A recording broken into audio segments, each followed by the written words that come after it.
Thank you, Madam Chair and Ranking Member Chavez and distinguished members of the committee.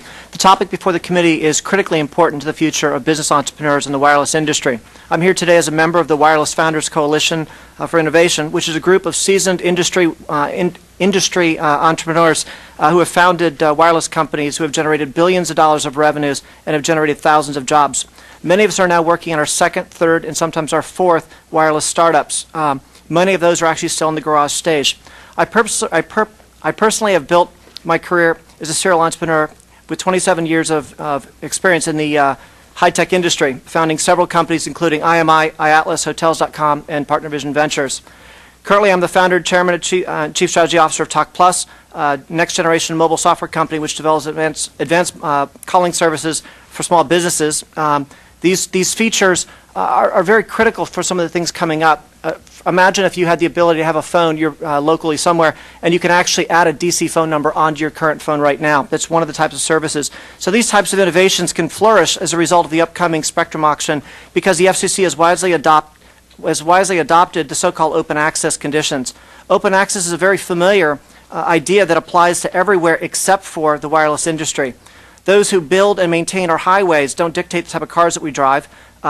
The electric company can't limit the type of choice of vacuum cleaners you buy, nor can your ISPs tell you if you can launch a website. However, in the wireless world, wireless carriers dictate the devices and applications that can be used on their networks. We believe the wireless industry is ripe with opportunities for innovation and economic growth, but the large wireless carriers currently act as gatekeepers to block or deter many of these opportunities. From firsthand experience, we know that negotiating with large carriers for access to their networks can be difficult and time-consuming process that can add months, if not years, to the launch of a new venture. An open access framework, by contrast, would enable innovation at internet speed. To make this auction a boom for small business and entrepreneurs, we urge this committee to prod the FCC to take two important steps. One, strictly enforce the open access requirements. And two, ensure that the rules will give small businesses and startups bidding credits to enter into the market and capitalize on these new rules. What startups and small businesses are looking for is equal access to the network, to the phone, and to all the features the carriers get access to. In short, what level of access a carrier gets to this new network, small business should get the same access. Let the consumers, not the carriers, dictate who can offer the best and the brightest applications. Carriers argue that they need absolute control over the consumer experience and which applications they have access to. But if a consumer wishes to use a free instant messaging service offered by a small business, instead of using the carrier's own messaging service, how will that harm the network? Simply put, there's no reason. Apart from commercial self-interest, why a carrier needs to ban video streaming, voice over IP, and other applications makes no sense.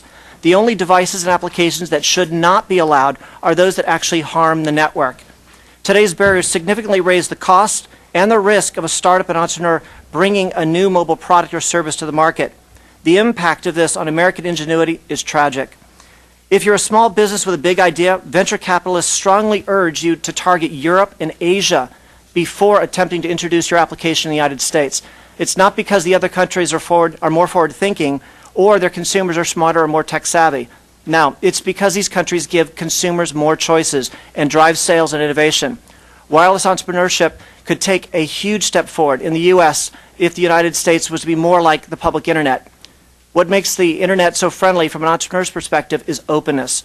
One does not have to ask Comcast or AT&T's division, DSL division for permission to launch an application, a service, or a device. As Nike would say, we just do it. But in the wireless industry, we have to ask permission to innovate. So in conclusion, America is not innovating in the wireless nearly at the rate that it could be.